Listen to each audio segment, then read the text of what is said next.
would allow it to occur in other contexts as well, because you don't want to put the person in this in this precarious type of situation. Incredible.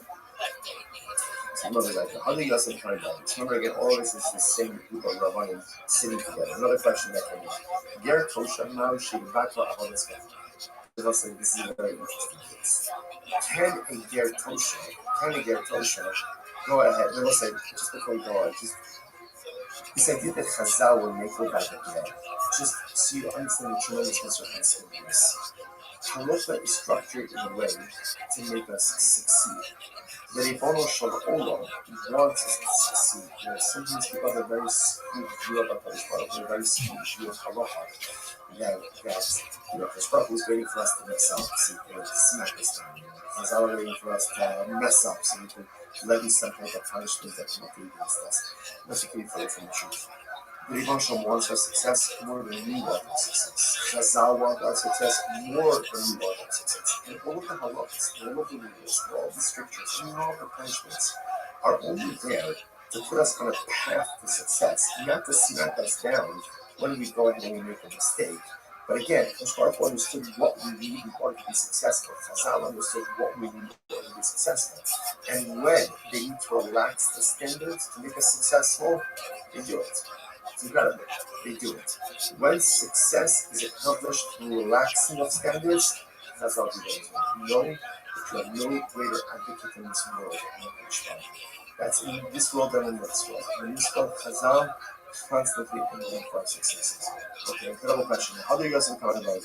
Ger Tosha, man Shevat ROTHSCHILD. So what's a very interesting question?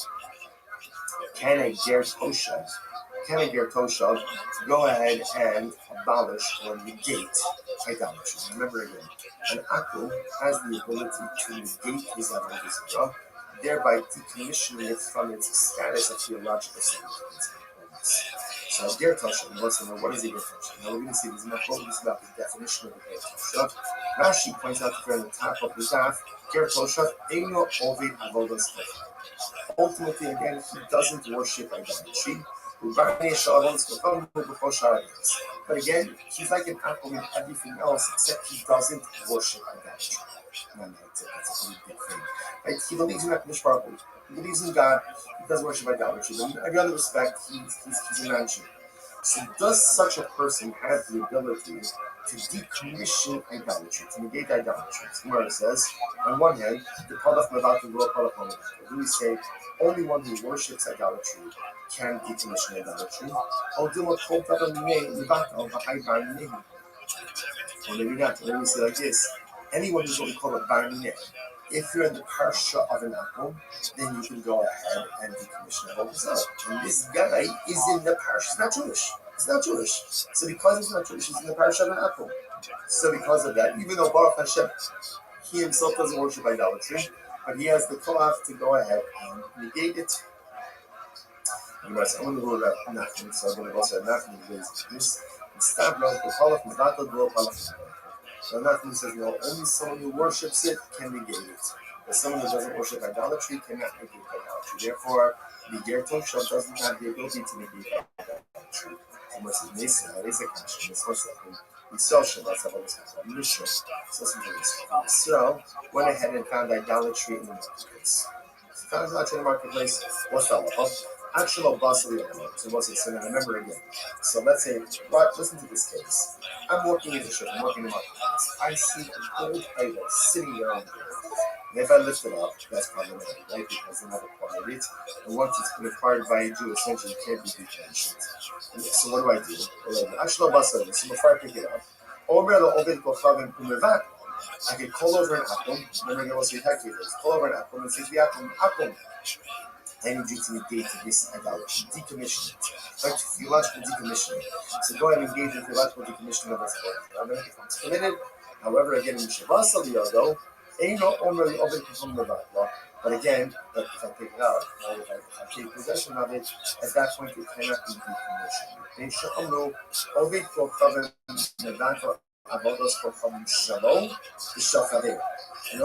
Nahum, could decommission his own Avodah Zarah, or the Avodah Zarah of his friend, Pain of God, Pain She'en of God.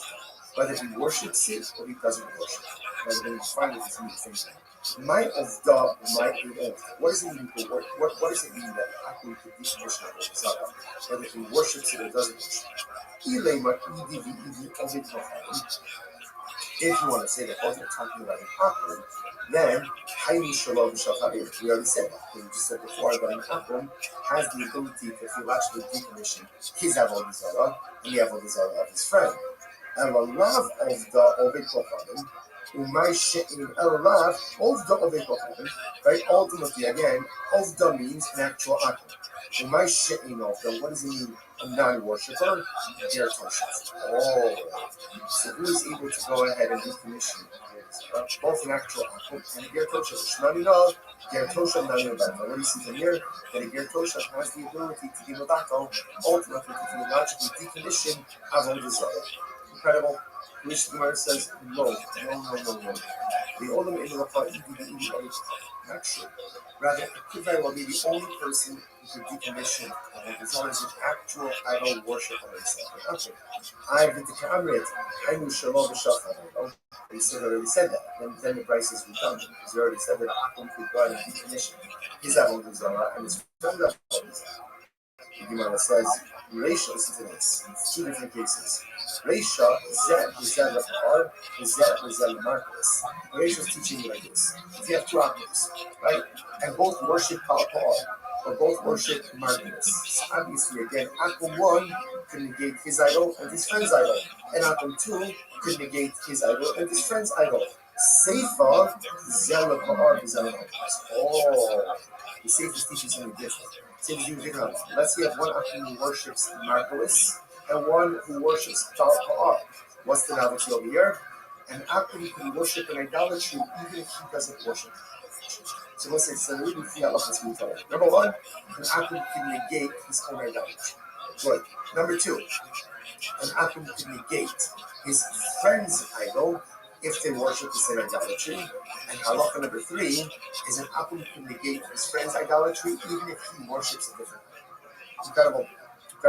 So the Gemara says, nice, but again, no lie about a Ger Toshav, right? So when it comes to a Ger Toshav, we still like the Zalad Can a Ger Toshav, which is a Gentile who repudiated idolatry, can he be Nevad Lav of business? That we still have an answer.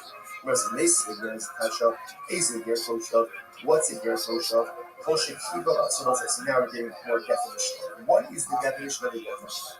So Zed Kosher Kivala Define Gimel Fahirim Shalom La'avon Avodos Tzom Divin. Meir says it's any Akum who is accepted upon himself in front of 3 Chaverim. Again, I will say, Chaver being exposed for Chaver normally used. Someone is careful with Tzimis and Tzimis is careful about Tzimis. So in this context, the Pasha says it just means it's in front of a base. Any time an Akum comes in front of a base,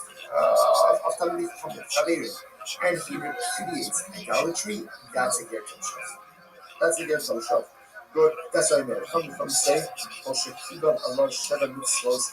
So Koshekiba Allah Sheva Mitzvos Shekiba in. Come say, and a Ger Toshav is any Gentile who has accepted upon himself the 7 Noahides. Just let the don't seem to require a base. That's a Ger Toshav. Sheva Mitzvos Shekiba the next attack Ger Toshav. Even only Elu Lord Baal Requel Ger Toshav. Not true.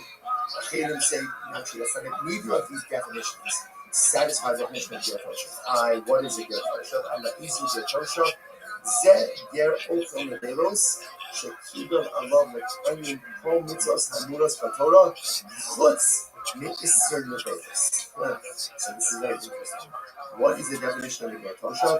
The Ger Toshav is someone ultimately again who eats not kosher, who eats levelos, but he has accepted upon himself the rest of the mitzvahs in the Torah.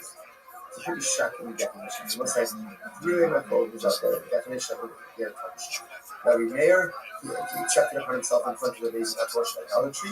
Chachamim, he accepted upon himself Shem Mitzvah Noach. Achirim, he has accepted upon himself all of the mitzvahs except for all of the kosher. He's not eating not kosher. Incredible. But the Rabbi goes on, Miyachadin Etzlo, Yain, Ve'imachivin Etzlo Yain, Tafi'u Be'er Sherubu Yisrael. What's the halacha is, you can deposit wine within your shop, right? You can leave it with him for a little bit of time. I should say deposit.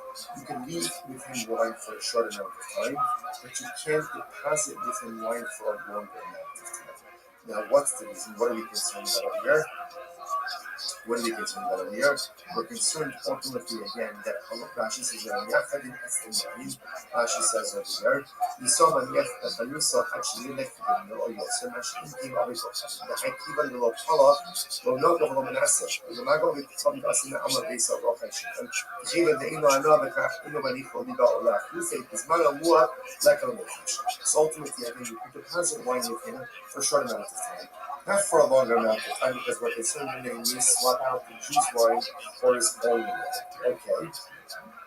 And this is true even in a city where the majority of the inhabitants are Jews. So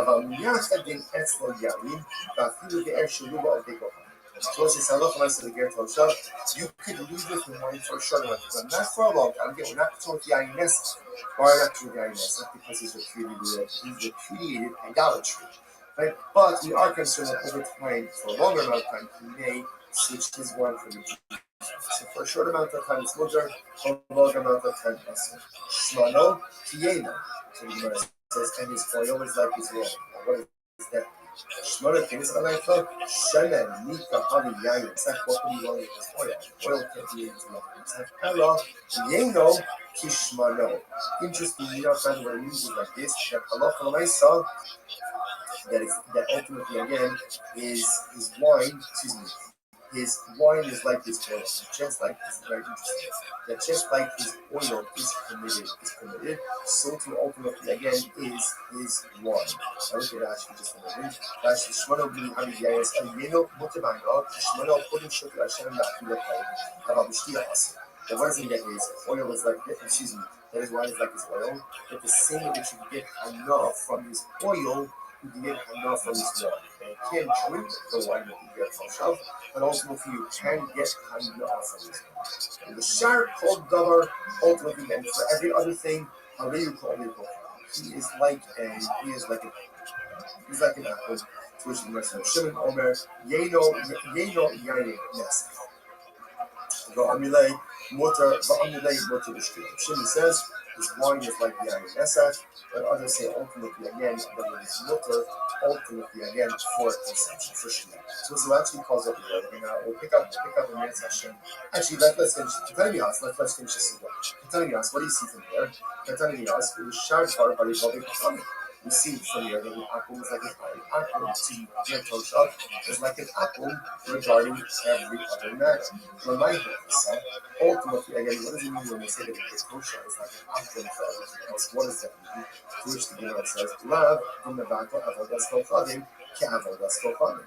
So doesn't that mean, because listen, again, how did this whole thing by Ger Toshav get started?